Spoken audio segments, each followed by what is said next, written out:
Se pourrait-il que ce bébé soit déjà irréversiblement programmé pour être gros à l'âge de 40 ans? Se pourrait-il qu'avant la naissance, il se passe quelque chose qui nous prédispose à avoir plus de poids que nous devrions en avoir? Se pourrait-il que de génération en génération, nous perdions peu à peu notre capacité de rester minces? Peu importe tous nos efforts. Les chercheurs en obésité commencent à croire que les problèmes de poids ne sont pas uniquement causés par l'écart entre les calories absorbées et les calories dépensées. Nous sommes en contact avec 50 substances chimiques qui peuvent changer la façon dont on absorbe les calories. Si on leur donne de faibles doses, on obtient de grosses souris. De récentes recherches démontrent que notre gain de poids est relié à notre mode de vie, mais aussi à certaines substances chimiques.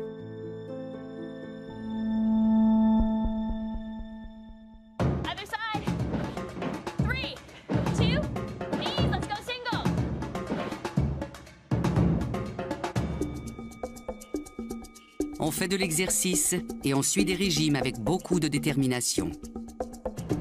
On s'inscrit même dans des groupes de soutien pour arriver à perdre du poids. You're down 2 inches in your waist. That's great.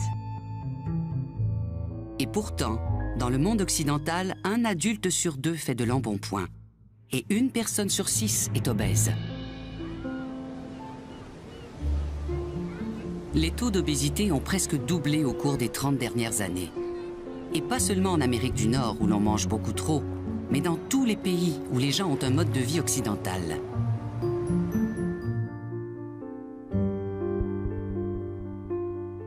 Depuis l'an 2000, les experts en obésité du monde entier essaient de comprendre une tendance assez étonnante. Depuis 1950, les nouveau-nés sont de plus en plus gros tous les ans. Dans leur cas, on ne peut pas dire que c'est parce qu'ils ont une mauvaise alimentation ou qu'ils ne font pas assez d'exercice. On a observé la même tendance chez les animaux qui vivent à proximité des humains. On ne peut pas expliquer un changement de 50% dans les taux d'obésité simplement par une alimentation trop calorique et un manque d'exercice. Il se passait autre chose. Mais quoi? En 1999, des chercheurs travaillant sur différentes études de reproduction ont commencé à remarquer le même effet secondaire assez étonnant chez leurs animaux de laboratoire. Le gain de poids.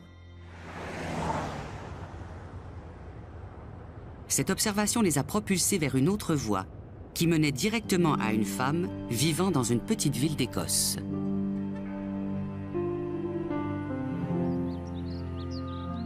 Nous sommes à Callander, à l'orée des Highlands.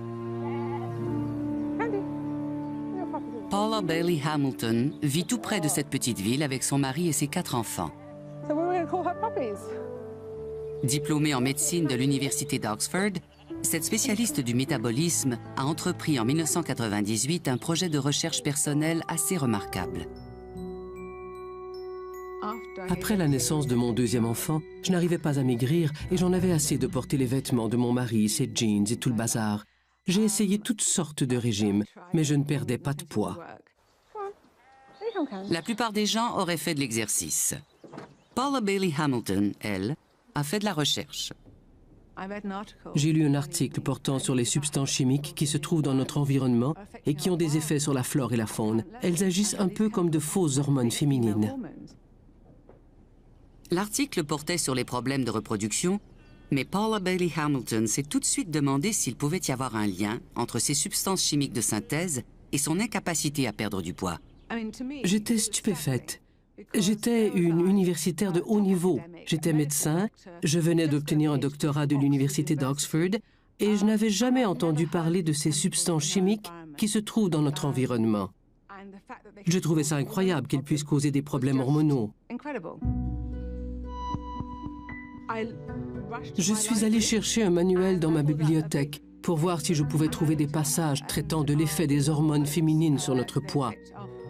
Pouvait-elle causer l'embonpoint et l'obésité? Et j'ai trouvé. C'est ce qui a marqué le début d'une recherche assez intensive, qui a duré 3 ans. Pendant qu'elle épluchait les études scientifiques portant sur les substances chimiques de l'environnement, à la recherche de passages concernant les variations de poids, de l'autre côté de l'Atlantique, en Caroline du Nord, une chercheuse qui effectuait une recherche sur un estrogène de synthèse a reçu un message des gens qui s'occupaient de ces rats de laboratoire. Ils m'ont dit qu'il fallait revoir notre protocole d'utilisation des animaux parce que les souris étaient trop grosses pour les cages dans lesquelles on les avait mises.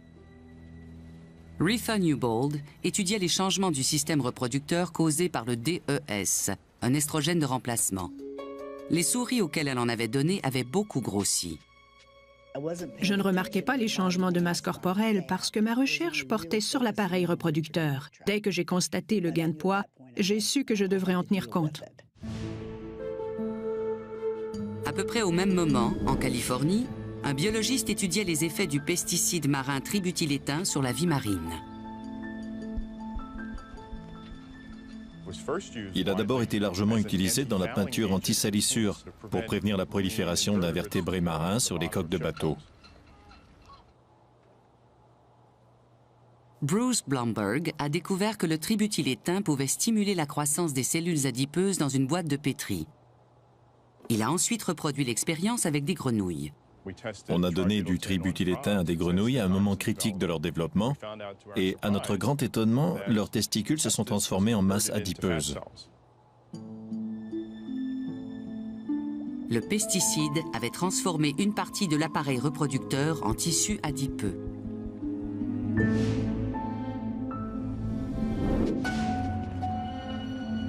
Dans les années 90, à l'Université du Missouri, l'endocrinologue Fred Wormsall étudiait une autre substance chimique, le bisphénol A. So for BPA, does anybody know how the number of 50 micrograms per kilogram per day was arrived at? Wormsall était un personnage controversé dans l'industrie des produits chimiques industriels. Les toxicologues de l'industrie ne croyaient pas qu'ils pourraient créer des problèmes reproducteurs chez des souris de laboratoire en leur administrant de faibles doses de bisphénol A. Il s'agissait de doses des milliers de fois plus faibles que ce que les toxicologues considéraient être des doses sûres. Puis, en 1998, Wormsall a remarqué un effet secondaire chez ces souris. Le bisphénol A semblait les faire grossir.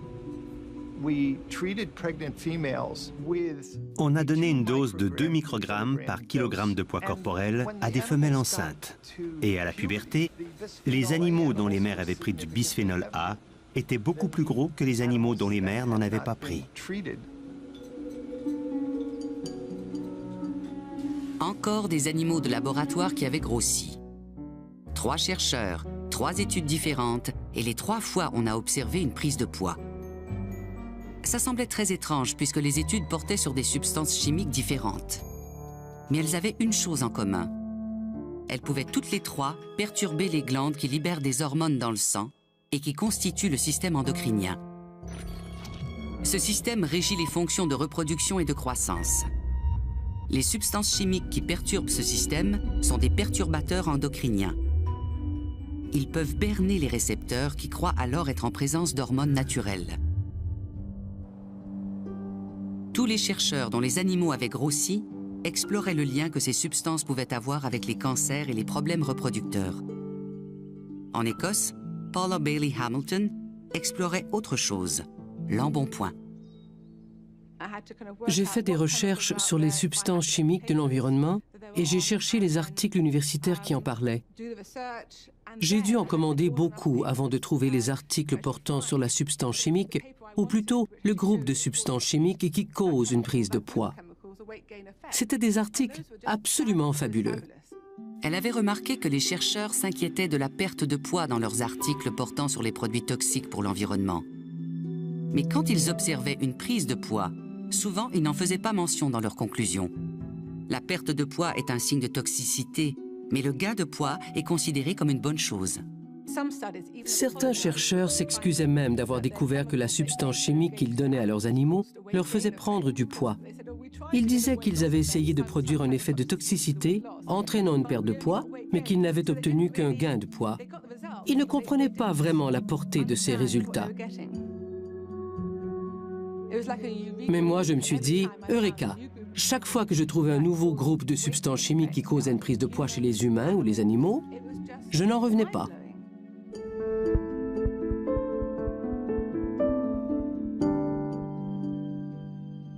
En 2002, Bailey Hamilton publiait dans The Journal of Alternative and Complementary Medicine un article intitulé « Les toxines chimiques, une étude pour tenter de comprendre l'épidémie mondiale d'obésité ». Les recherches que Bailey Hamilton effectuait en amateur ont attiré l'attention de certains chercheurs professionnels. Jerry Hangdell, le patron de Retha Newbold à l'Institut national des sciences de l'environnement et de la santé des États-Unis, avait déjà entendu parler de ces souris qui faisaient de l'embonpoint. Au bout de 90 jours, elles étaient énormes. Après 3 ou 4 mois, elles étaient 2 fois, même 3 fois plus grosses que des souris normales. Mais à l'époque, je n'y avais pas prêté attention. Paula Bailey Hamilton a publié un article dans lequel elle suggérait, en fait, elle avançait l'hypothèse selon laquelle notre exposition à des substances chimiques de l'environnement pouvait jouer un rôle dans l'épidémie d'obésité. Elle a avancé l'hypothèse des toxines chimiques et on s'est dit, oh mon Dieu, ça se tient. Comme Paula Bailey Hamilton n'était pas une chercheuse scientifique, son article a été publié dans une revue de médecine alternative, pour laquelle les chercheurs scientifiques n'avaient pas un grand respect. Mais il a tout de même piqué la curiosité de Retha Newbold, qui, à son tour, a entrepris une étude pour tenter de comprendre pourquoi ces souris prenaient du poids. Et Hangdell a fait référence à Bailey Hamilton dans l'un de ses articles. En Californie, Bruce Blomberg est tombé sur cette référence. Il a lu l'article de Paula Bailey Hamilton. Il s'est souvenu des drôles de dépôts adipeux de ces grenouilles et il s'est dit, si quelque chose peut reprogrammer les animaux de laboratoire avant la naissance, qu'en est-il des humains?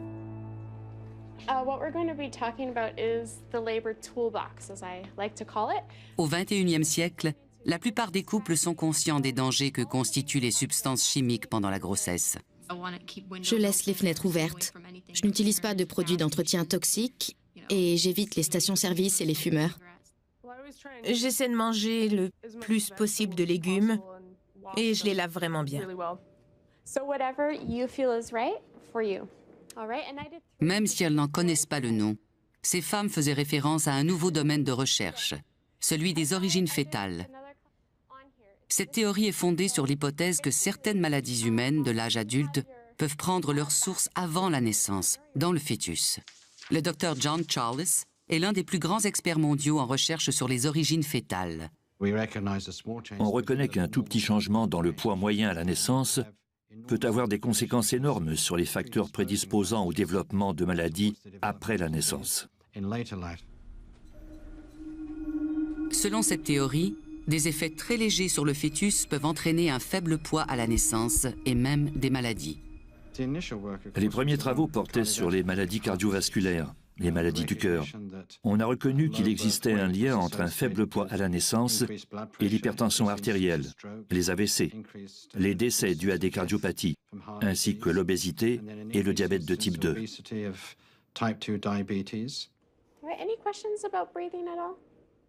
Selon la théorie des origines fétales, les bébés ayant un poids insuffisant à la naissance pourraient faire de l'embonpoint à l'âge adulte.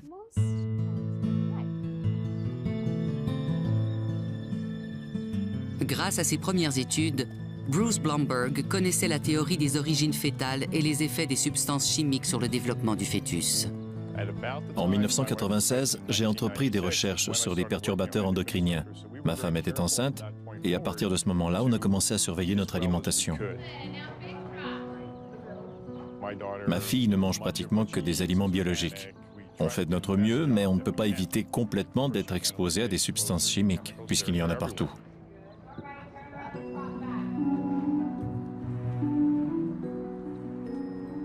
Blomberg avait déjà observé qu'un certain pesticide provoquait une prise de poids chez les grenouilles. Et il voulait voir s'il pouvait reproduire des résultats chez un animal plus près des humains sur le plan génétique, la souris. L'équipe de Blomberg a donc administré de faibles doses de tributylétain à des souris enceintes. Puis, Blomberg a attendu. Si les souris donnaient naissance à de gros bébés, y aurait-il lieu de s'inquiéter pour les bébés humains?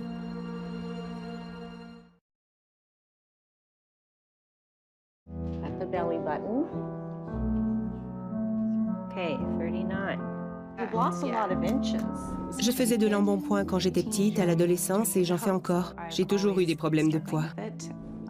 Depuis l'adolescence, j'ai toujours fait des régimes. Je perdais régulièrement 5 à 10 kilos, mais je les reprenais toujours. Personne ne veut être gros. L'embonpoint peut mener à certaines maladies. C'est bien connu qu'il existe un lien entre l'obésité et le diabète. Mais se pourrait-il qu'il y ait un lien entre des substances chimiques et le diabète? On ne sait pas quelles substances chimiques peuvent causer l'obésité, lesquelles peuvent causer le diabète, ni lesquelles peuvent causer les deux maladies. Parce qu'à bien des égards, elles sont intimement liées. Il y a 20 ans, on comptait environ 30 millions de diabétiques dans le monde entier. Aujourd'hui, on en compte 250 millions.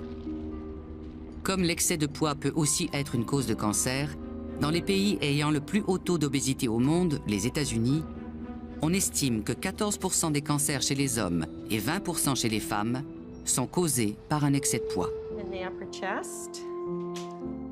Mais la plupart des gens ne pensent pas d'abord à leur santé. Ils se préoccupent surtout de leur apparence. Il existe une pression énorme pour ne pas devenir gros. Personne n'aime se regarder dans le miroir et voir des bourrelets un peu partout. Aucun enfant ne veut être gros. Mais les enfants le deviennent malgré leurs efforts pour rester minces. Et on se demande pourquoi. En 2003, Blumberg et une poignée d'autres chercheurs avaient déjà commencé à se douter que les perturbateurs endocriniens chimiques jouaient un rôle dans la prise de poids. Blumberg avait donné du tributylétain à des souris enceintes. Si leur bébé avait une surcharge pondérale à la naissance, est-ce que ça voudrait dire que chacune des cellules adipeuses était plus grosse ou qu'il y avait un plus grand nombre de cellules adipeuses? Le nombre de cellules adipeuses dans notre corps est déterminé à la fin de la puberté. Ce nombre peut augmenter, mais il ne peut pas diminuer. Ce nombre de cellules adipeuses constitue notre capital d'adipocytes. À l'âge adulte, on prend ou on perd du poids principalement en augmentant ou en réduisant la graisse stockée dans les cellules. Avant la puberté, il est possible que le nombre de cellules adipeuses augmente parce qu'on s'alimente mal. Et une fois que le nombre de cellules adipeuses est augmenté, on a changé notre capital d'adipocytes. C'est ce capital que notre corps maintiendra.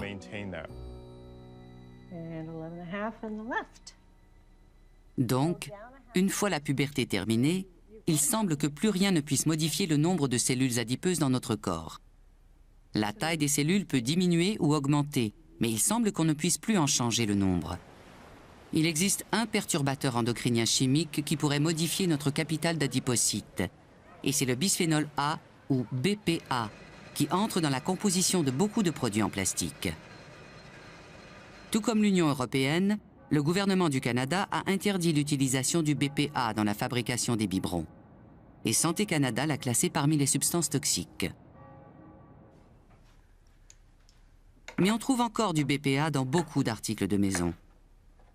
Depuis le début de sa grossesse, Laura Gamble a évité tout contact avec des aliments et des substances chimiques qui pourraient nuire à son bébé. Elle a donc été très surprise d'apprendre qu'il y a du BPA dans le revêtement intérieur des boîtes de conserve. C'est une chose que je ne savais pas. Ça fait peur, surtout quand il s'agit de choses qu'on ne peut éviter. Comme les reçus de caisse. On peut trouver 500 microgrammes de bisphénol A sur la main d'une personne qui vient de tenir un reçu de caisse.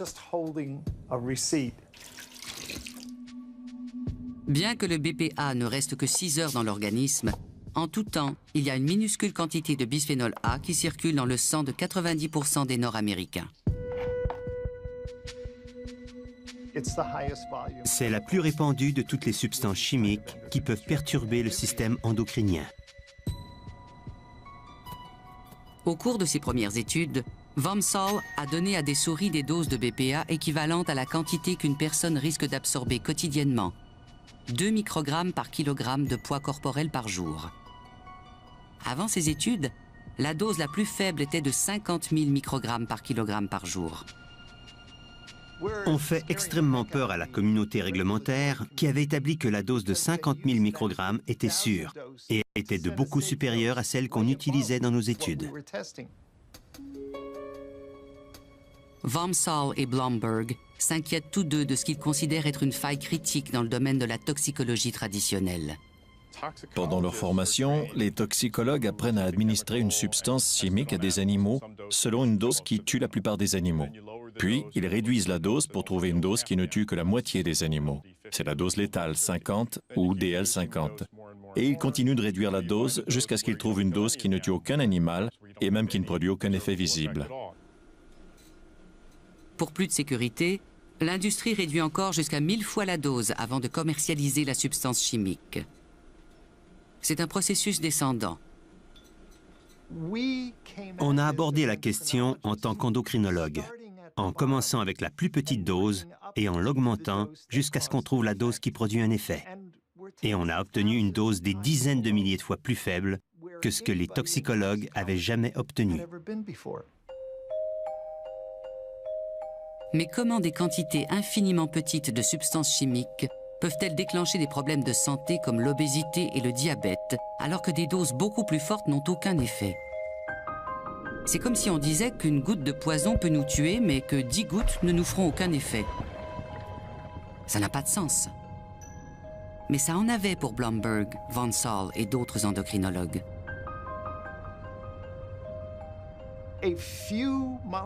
Quelques molécules d'hormones à très faible dose s'attachent à leurs récepteurs et stimulent la cellule pour qu'elle produise plus de molécules d'hormones et devienne plus sensible à cette hormone. En augmentant la concentration, on finit par atteindre la saturation. Et on ne peut plus susciter de réaction parce qu'on a épuisé tous les récepteurs disponibles. Toutefois, à un pourcentage de saturation d'à peu près 50%, les gènes qui pourraient produire plus de récepteurs deviennent inactifs et d'autres gènes qui inhibent la réaction s'activent. Sans ces médiateurs de réaction, ces sites d'amarrage, les hormones ne peuvent plus rien faire et la réaction disparaît. On a découvert qu'en quantité minuscule, certaines substances chimiques pouvaient avoir un effet sur le système endocrinien des animaux de laboratoire, alors qu'en plus grande quantité, elles n'ont aucun effet. Mais l'industrie chimique n'y croyait pas. Elle a commandé ses propres études, mais n'a pas pu reproduire ces effets indésirables lors d'expériences à faible dose. Les études à faible dose sur les animaux sont très difficiles à réussir, et les organismes de santé ne savaient pas qui croire.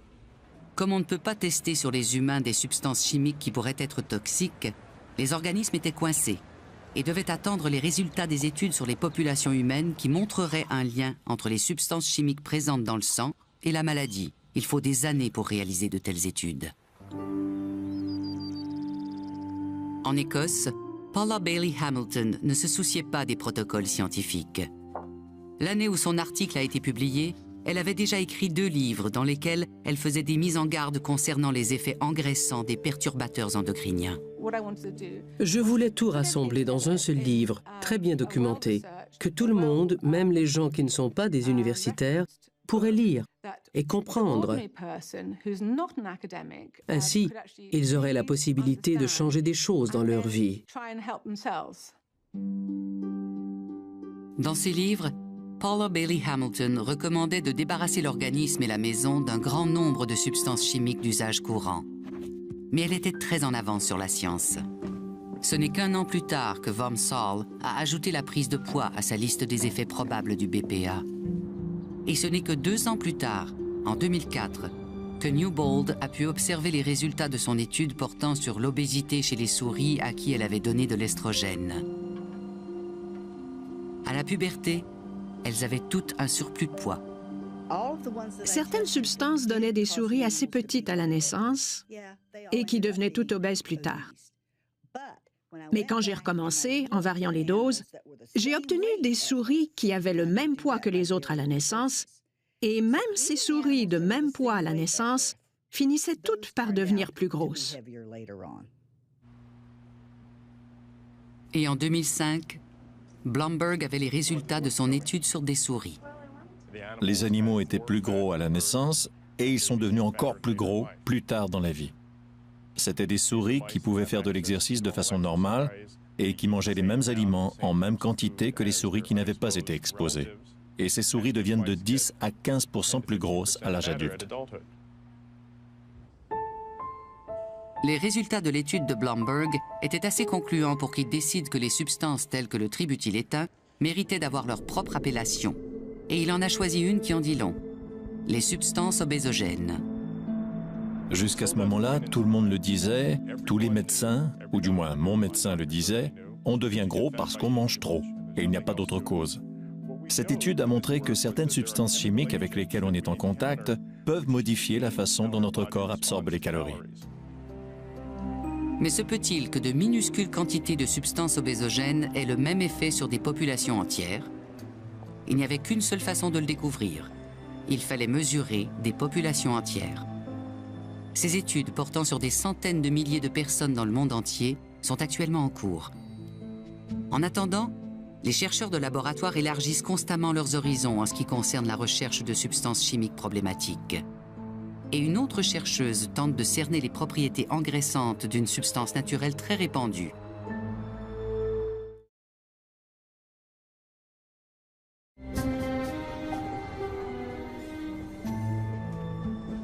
Est-il possible que ces substances chimiques causent l'obésité?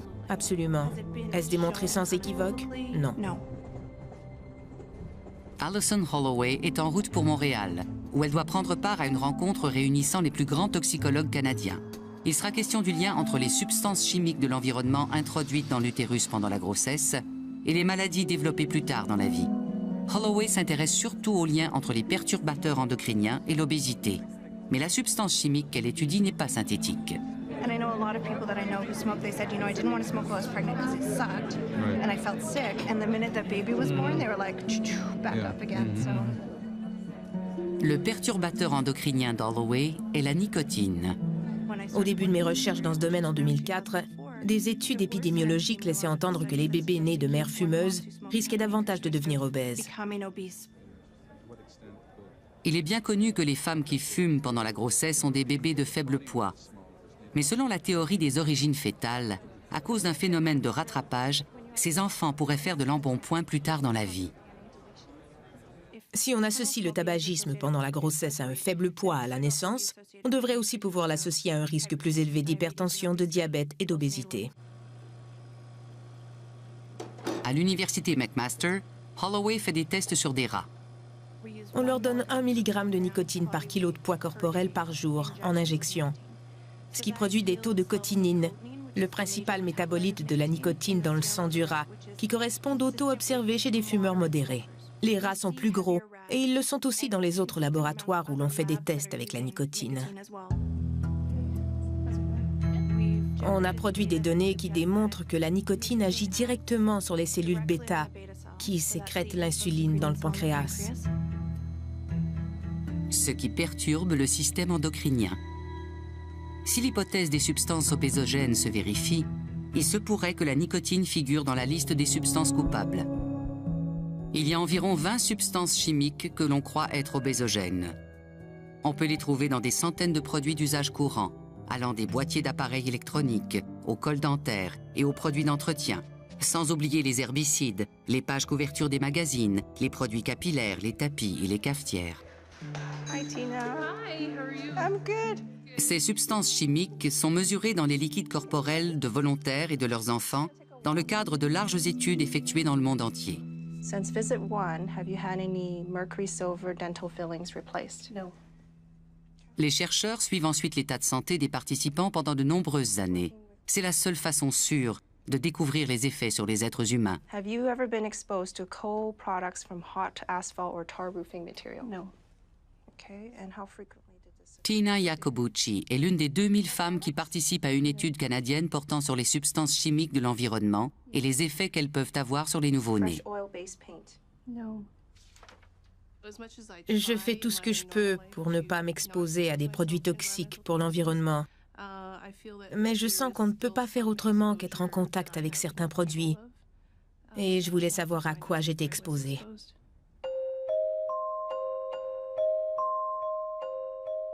Pour le moment, l'étude porte uniquement sur des enfants de moins de 6 mois. Mais les chercheurs espèrent pouvoir suivre les enfants jusqu'à l'âge de 6 ans, afin de mesurer l'effet des substances obésogènes sur leur prise de poids. Et de l'autre côté de l'Atlantique, on a entrepris une étude encore plus importante portant sur les obésogènes.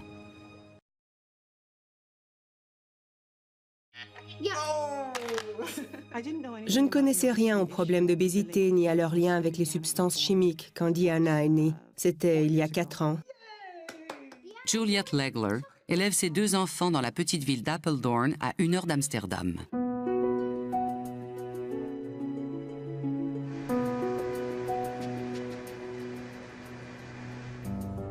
Legler a quitté le Canada pour s'installer aux Pays-Bas à l'âge de 17 ans. Et aujourd'hui, elle dirige Obélix, une étude portant sur l'hypothèse des obésogènes menée par 7 institutions dans 4 pays. Cette étude a été lancée par l'Union européenne après qu'on eut constaté une alarmante augmentation des taux d'obésité dans pratiquement tous les pays de l'Union. L'étude Obélix est effectuée sur des cellules et sur des animaux, mais aussi sur 4 populations humaines. C'est à l'aide de la nouvelle science de l'épigénétique qu'Obélix étudie les effets des substances chimiques sur le développement humain. L'épigénétique décrit comment des gènes identiques chez plusieurs personnes peuvent s'exprimer de façon différente. Notre ADN n'est pas modifié par ces substances chimiques, mais la façon dont l'ADN s'exprime et les protéines qui se forment pendant le développement peuvent être modifiées par une exposition à ces substances chimiques. Pendant le développement rapide de l'enfant dans l'utérus, les substances chimiques pourraient instruire des gènes spécifiques pour qu'ils s'expriment en favorisant une légère prise de poids. Et cet effet peut se reproduire de génération en génération. L'équipe de Juliette Legler va étudier cette possibilité à l'aide de son organisme modèle préféré, le poisson zèbre. Le poisson zèbre est un excellent modèle pour le développement de la vie. Beaucoup de gènes qui jouent un rôle dans la différenciation des cellules et des organes pendant le développement sont les mêmes chez les humains et chez ce poisson. Si on expose un petit embryon de poisson, on peut observer des changements dans la façon dont le poisson stocke les lipides à partir du sac vitellin. En d'autres mots, on peut faire grossir un poisson avec des substances chimiques. Les 4 populations humaines participant à l'étude Obélix se trouvent en Slovaquie, en Belgique, aux Pays-Bas et en Norvège.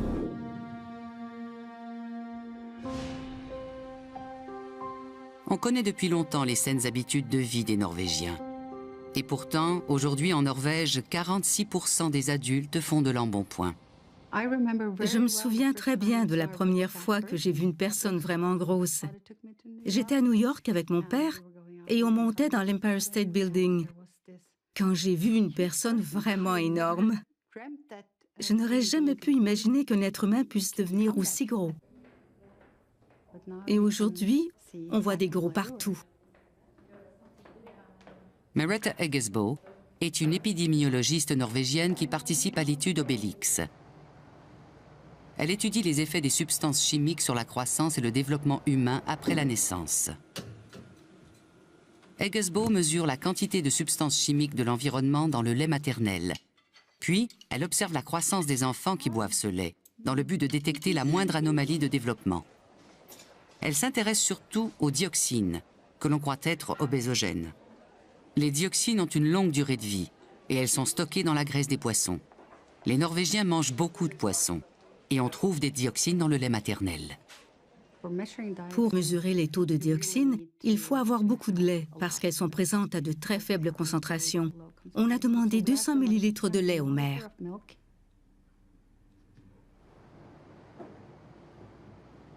Voici l'un des 170 congélateurs remplis de lait maternel.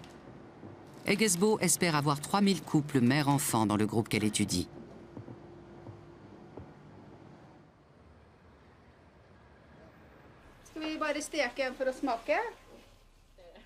L'un des couples mère-enfant de l'étude est celui de Siri Tom, la sœur d'Eggesbo, et de son fils Sandra. Ce n'est vraiment pas contraignant. Il suffit de répondre à des questionnaires. Sandra et les autres enfants de l'étude devront se faire peser jusqu'à l'âge de 12 ans.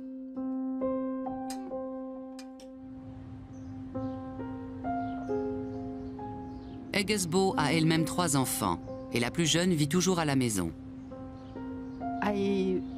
J'ai entendu parler des substances chimiques de l'environnement 1 an après sa naissance. J'aurais sans doute fait bien des choses différemment. Il y a beaucoup de substances chimiques en usage dans l'Union européenne, plus de 100 000. Et personne ne vérifie si elles peuvent faire du tort aux enfants, si elles peuvent causer des troubles développementaux ou neuropsychologiques. On ne fait aucun test. On s'inquiète jusqu'à un certain point de leurs effets carcinogènes, mais pas du tout de savoir si elles peuvent nuire à la santé de nos enfants et de nos bébés. Je trouve ça incroyable. Quand elle aura les résultats du projet Obélix, Merita Eggesbo saura un peu mieux s'il se peut que les Norvégiens prennent du poids sans qu'ils y soient pour quelque chose.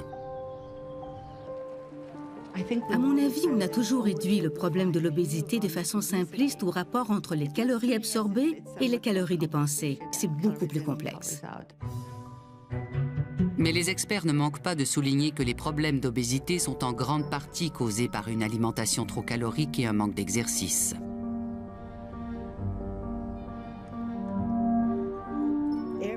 Tout le monde reconnaît le fait que l'alimentation et l'exercice jouent un rôle dans les problèmes d'obésité et de diabète. Je ne doute absolument pas qu'il s'agisse de 2 facteurs très importants. Ce fait n'a pas changé. Mais ce qui a changé, c'est que les substances chimiques de l'environnement jouent aussi un rôle, qui s'ajoute au rôle de l'alimentation et de l'exercice. 9, lift the shoulder blade right up to bra line. 8.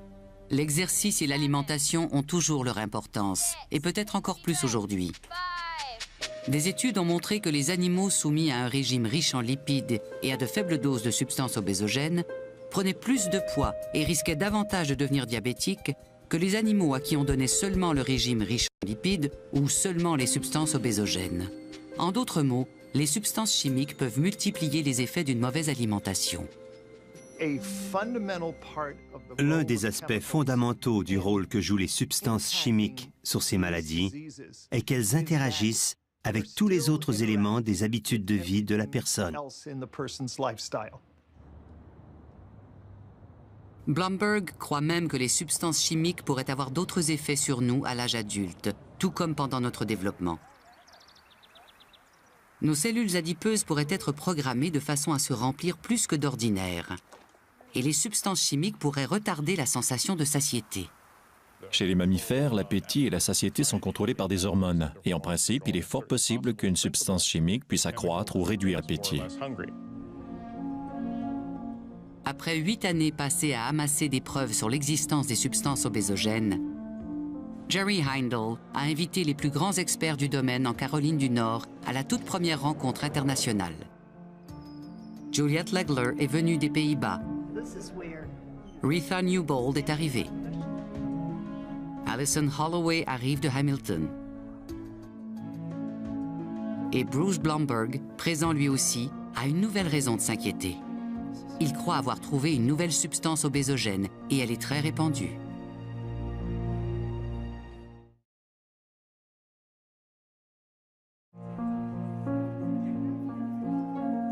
Environ 200 experts universitaires et gouvernementaux en matière de diabète, d'obésité, d'endocrinologie et de toxicologie sont réunis en Caroline du Nord.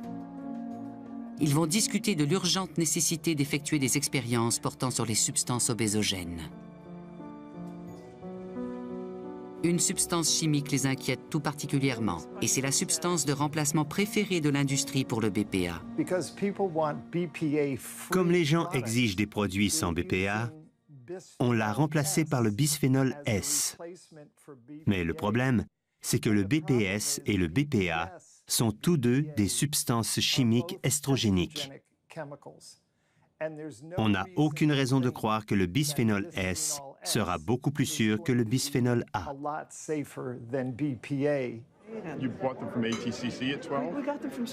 Blomberg effectue des recherches sur une autre substance qui pourrait être obésogène et qui est très répandue. L'usage de cette substance chimique est très répandu dans les emballages alimentaires.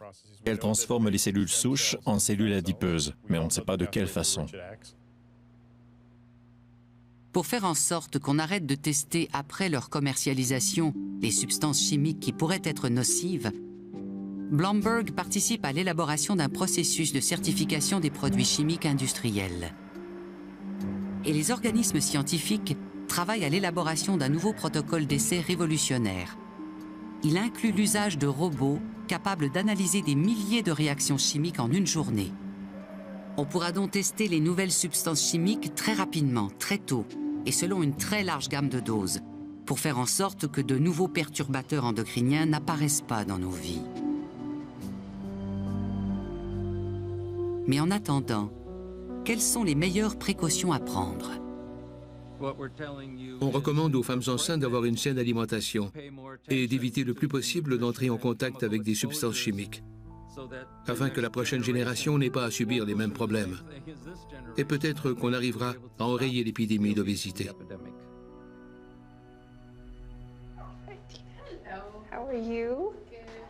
Tina Iacobucci, la jeune femme qui participe à l'étude canadienne, a eu son bébé. Et elle ajoute du lait maternel aux échantillons qui doivent être analysés pour voir s'ils contiennent des substances chimiques de l'environnement. Il y a déjà 20 substances que l'on croit être obésogènes. Et il pourrait y en avoir encore plus. Notre objectif est de mesurer 30, 40 ou 50 substances chimiques que nous savons être présentes en nous, pour tenter de savoir lesquelles pourraient avoir un lien avec le gain de poids.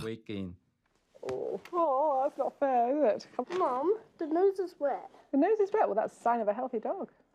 Paula Bailey Hamilton a eu 2 autres enfants depuis la prise de poids qui l'avait poussé à entreprendre une recherche sur les substances chimiques de l'environnement. Ça peut prendre un temps fou avant que les études démontrent que telle substance cause tel problème. Mais les gens sont déjà aux prises avec les problèmes qu'elle cause.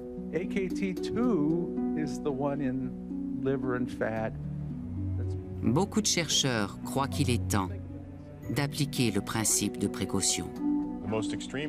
L'application la plus extrême du principe de précaution consisterait à considérer toutes les substances chimiques nocives, jusqu'à preuve du contraire. Présentement, c'est l'inverse. On effectue un minimum d'analyse de toxicité pour pouvoir les approuver, et elles restent ensuite dans notre environnement jusqu'à ce qu'on prouve, hors de tout doute raisonnable, qu'elles sont nocives. S'il faut attendre d'avoir des preuves humaines, c'est un échec. L'exposition à ces substances chimiques pendant le développement fait en sorte que les gens sont programmés pour devenir obèses. Et c'est un phénomène qui va se reproduire de génération en génération. Je trouve qu'il y a vraiment lieu de s'inquiéter. Il faut se concentrer sur la prévention.